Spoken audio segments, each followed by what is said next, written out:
ஓசூரில் தமிழக வாழ்வுரிமை கட்சி கிளை திறப்பு விழா மற்றும் ஆட்டோ ஓட்டுநர்கள் சங்கம் பெயர் பலகை திறப்பு விழா. கிருஷ்ணகிரி மாவட்டம் ஓசூரில் தமிழக வாழ்வுரிமை கட்சியின் கிளை திறப்பு விழா மற்றும் ஆட்டோ ஓட்டுநர்கள் சங்கம் பெயர் பலகை திறப்பு விழா, தொழிலாளர் சங்கம் பெயர் பலகை திறந்து கொடியேற்றும் நிகழ்ச்சி நடைபெற்றது. இந்த நிகழ்ச்சிக்கு சிறப்பு அழைப்பாளராக தலைமை நிலை செயலாளர் உ. கண்ணன், கு. ஜம்புலிங்கம் ஆகியோர் சிறப்பு அழைப்பாளராக கலந்து கொண்டு ஓசூர் ராயக்கோட்டை சாலையில் உள்ள காரப்பள்ளி அருகில் புதியதாக அரசு மருத்துவமனை கட்டப்பட்டு வரும் வளாகம் எதிரில் தமிழக வாழ்வுரிமை கட்சியின் கொடியேற்றி ஆட்டோ ஓட்டுநர் சங்கம் பெயர் பலகை திறப்பு விழா திறந்து வைத்தார்கள்.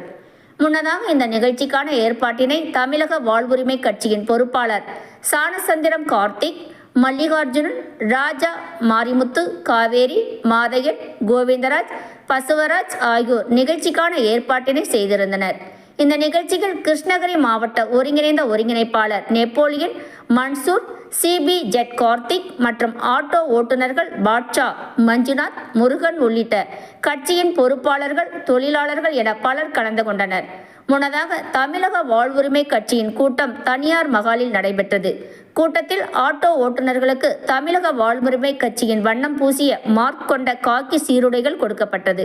அதனைத் தொடர்ந்து புதிய பேருந்து நிலையம் உள்ளிட்ட பல்வேறு பகுதிகளில் தமிழக வாழ்வுரிமை கட்சியின் கொடியேற்றி பெயர் பலகை திறக்கும் நிகழ்ச்சி நடைபெற்றது. இதுபோல் அனைத்து செய்திகளையும் காண மனித உறுதி ETV சேனலை தவறாமல் பார்க்கவும்.